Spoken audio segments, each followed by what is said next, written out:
اس نے کہا آپ کی دعا قبول ہوتی ہے، ہمارے لیے بھی دعا کر دو کہ اللہ ہماری بھی دعا سن لے۔ زندگی گزر گئی دعا مانگتے مانگتے، اللہ نے ہماری کوئی دعا نہیں قبول کیا۔ تو عیسیٰ علیہ السلام نے اللہ سے دعا کی کہ یا اللہ اپنے فلاں بندے کی بھی دعاؤں قبول کر لے۔ اللہ نے فرمایا عیسیٰ جاؤ اس سے کہہ دو کہ اس کی 3 دعائیں میں قبول کر لوں گا، مانگ لے جو مانگنا ہو۔ عیسیٰ علیہ السلام آئے، اسے کہیں کہ اللہ تعالیٰ تیری دعاؤں کو قبول کرنے کے لیے راضی ہے، جو مانگنا ہو مانگ لے۔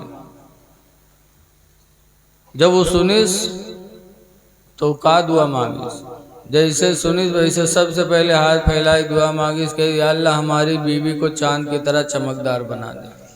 سب سے پہلے کا مہروا یاد ہے، اللہ کا وعدہ ہو چکا تھا، چاند کی طرح چمکنے لگی، لیکن عادت بگڑ گئی۔ اب جب عادت بگڑ گئی تو دونوں میاں تو میں ہوئے لگ، دھیرے دھیرے جھگڑا ہو کچھ دن کے بعد وہ نوبت آئی کہ دونوں میاں بول چال بند ہوئی گیا۔ اب جب بول چال بند ہوئی گئی، ہفتہ 2 ہفتہ گزر گیا، بول چال نہیں ہوا، تو سوچے اس کہ یا اللہ ایسی عورت سے بھی عورت بہتر کہ جس سے بولے چال نہیں ہے۔ تو جانت رہے مار دوئی دعا بھی باقی ہیں، بہات اچھائے تو جلال میں کہی اللہ اس کو کتیا بنا دے، وہ کتیا ہو گئی۔ اللہ قادر ہے اس بات پر، جب کتیا ہوئے گا تو کتیا پردم تھورو رہا تھا، نکل پڑی گھر سے۔ اب کونوں کے گھر میں گھسے، روٹی بوٹی چرائے ماری جائے تو پوں چلائے، تبھی کا بہت افسوس کہ ہائے اللہ یہ ہم کا کہہ ڈالا۔ اور لڑکا رو میں کہا ابا اب ہم لوگ اماں کی کا کہے، اور یہ بہت پریشان کی، بول چال نہیں رہا ہے، لیکن لڑکن دیکھت رہا ہے، گھر تو دیکھت رہا ہے۔ تو لڑکوے جب بہت ڈاہیں تو کہیں گھبراؤ نہ، ابھی ہمارے ایک دعا باقی ہے۔ بہات اٹھے اس کہی یا اللہ جیسے پہلی تھی ویسے اس کو پھر بنا دے، تو جیسے پہلے تھی ویسے ہو گئی۔ 3 دعا کا موقع ملا اور تینوں دعا کے یہاں لوٹ پوٹ محروم لگائے دیے، نہ ان کا روزی یاد آئی، نہ ماں باپ یاد آئے، نہ حشر یاد آئے، کچھ نہیں سوائے محروا کے۔ آج ہم لوگ دعا کرتے ہیں پروردگار سے، لیکن کیسی دعا کرنا چاہیے؟ اللہ تعالیٰ نے کہا ہے دعا کرو اپنے ماں باپ کے لیے۔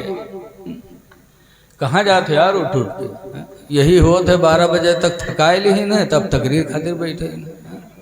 اب آدمی سنے گا، ہر چیز کا ایک وقت ہوتا ہے۔ بہر کیف جو بھی وقت گزرا بہتر گزرا، عبادت میں گزرا، اللہ تعالیٰ ہمارا آپ کا بیٹھنا قبول کر لے۔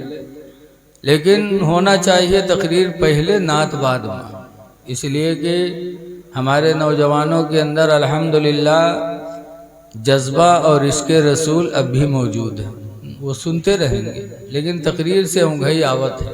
اللہ جانے کیا بات ہے، شیطان چاہتا نہیں کہ کچھ باتیں ایسی سنی جائیں جس سے ہو سکتا ہے عمل کی توفیق ہو تو دنیا بھی بنے آخرت بھی بنے۔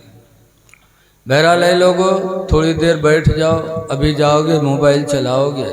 کسی کہنے والے نے کہا ہے کہ جاگنا ہے جاگ لو افلاک کے سائے تلے، جاگنا ہے جاگ لو افلاک کے سائے تلے، حشر تک سونا پڑے گا خاک کے سائے تلے۔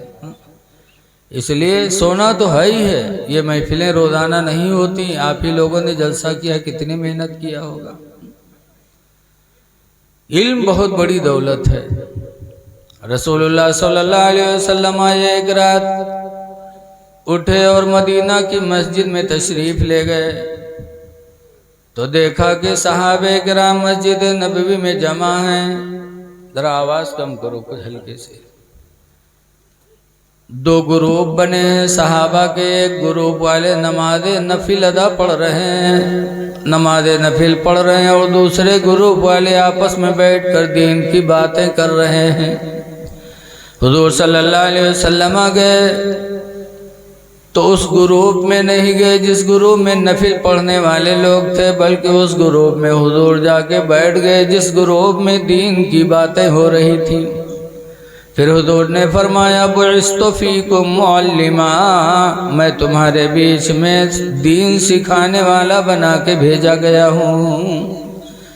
تو یہ محفلیں میرے نبی کو پسند تھیں، اس لیے آپ تھوڑا وقت دیں۔ دیکھیے ہمارے آپ کے لیے اللہ اور اس کے رسول کا قانون ہی سب کچھ ہے۔ صحابہ نے حضور کے حکم کو، اللہ کے حکم کو کتنا اہم مانا۔ شروع اسلام میں شراب حلال تھی، مسلمان بھی پی لیتے تھے اور دکان بھی چلاتے تھے۔ مدینہ منورہ میں ایک مسلمان کی دکان شراب کی تھی۔ ملک شام سے گئے 7 اونٹوں پر 7 مٹکا شراب کا لاد کے مدینہ پہنچے بیچنے کے لیے۔ اتنے میں قرآن کی آیت نازل ہو گئی، انما الخمر والمیسر رجس من عمل الشیطان، بے شک شراب پینا، جوا کھیلنا یہ شیطان کا کام ہے۔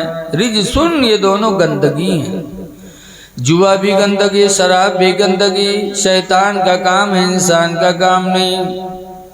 جب قرآن کی آیت نازل ہوئی کہ شراب حرام ہو گئی، انہوں نے سنا تو حضور کے پاس گئے، کہنے لگے اللہ کے رسول کیا شراب حرام ہو گئی؟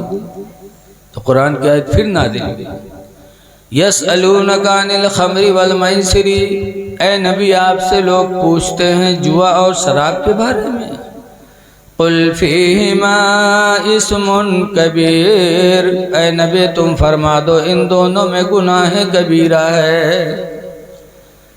تو وہ آئے تو انہوں نے پوچھا اللہ کے رسول شراب حرام ہو گئے، اب ہم پیئیں گے نہیں، لیکن بیچنے کے لیے لائے ہیں، کیا بیچ سکتے ہیں؟ حضور نے فرمایا اذا حرم شربہ، جب اس کا پینا حرام کر دیا گیا، فحرم بیعہ، تو اس کی تجارت بھی حرام کر دی گئی۔ جب پی نہیں سکتے تو بیچ بھی نہیں سکتے۔ وہ صحابی آئے اور 7 اونٹوں سے مٹکے اٹھا اٹھا کے سڑکوں پر پھینک دیے، برتن بھی ٹوٹ گئے، شراب بھی بہہ گئی، لیکن ایک قطرہ نہ بیچنا گوارا کیا نہ پینا گوارا کیا۔ وہ صحابہ تھے کہ نبی کے قانون کو سب کچھ سمجھتے تھے۔ ہم مسلمان ہیں، ہمارے لیے بھی اللہ اور اس کے رسول کا قانون نظروں کے سامنے ہے، اس لیے ہم قدم اٹھائیں تو دیکھیں کہ ہمارا قدم کہیں غلط جگہ تو نہیں جا رہا ہے۔ آج ہم مسجد کی طرف نہیں جا پاتے۔ یاد رکھو خوش نصیب ہے مسلمان جو وضو بنا کے مسجد جاتا ہے، وہ مجاہد ہے، مجاہد۔ حضور فرماتے ہیں اسباغ الوضو علی المکارہ، سخت ٹھنڈک میں مکمل وضو بنانا، وَكَثْرَةُ الْخَطَا إِلَى الْمَسَاجِدِ، اور مسجدوں کی طرف زیادہ قدموں سے جانا، وَإِنْتِظَارُ الصَّلَاةِ بَعْدَ الصَّلَاةِ، اور ایک نماز کے بعد دوسری نماز کا انتظار کرنا، فَذَلِكُمُ الرِّبَاطُ، تو اے میرے صحابہ یہ تمہارے لیے جہاد ہے، جہاد ہے، جہاد۔ مکمل وضو بنانا اور مسجد کی طرف زیادہ قدموں سے جانا، اور ایک نماز پڑھ کے آئے دوسری نماز کے انتظار میں رہے، تو یہ مومن کے لیے جہاد ہے۔ اس لیے اپنے آپ کو مجاہد بنو۔ اسی لیے حضور نے فرمایا وفد اللہ ثلاث، اللہ کے مہمان 3 لوگ ہیں، الحاج، حاجی، والعامر، اور عمرہ کرنے والا عامر، والمجاہد، اور اللہ کی راہ میں جہاد کرنے والا۔ یہ 3 لوگ خدا کے مہمان ہیں۔ اس لیے ہم اپنی زندگی اس طرح گزاریں کہ ہماری زندگی قانون مصطفیٰ کے اندر گزرے۔ ہم سے آپ سے زیادہ تو فرما برداری اللہ کے نبیوں سے انسان کے علاوہ دوسری مخلوق نے کیا۔ حضرت موسیٰ علیہ السلام، آج ہم کچھ پتھروں کی بات آپ کو بتائیں گے کہ آپ انسان ہو گے، آپ کے اندر بدلاؤ نہیں، اور پتھروں کے اندر کتنا بدلاؤ ہوگا، کتنا بدلاؤ ہوگا پتھروں میں۔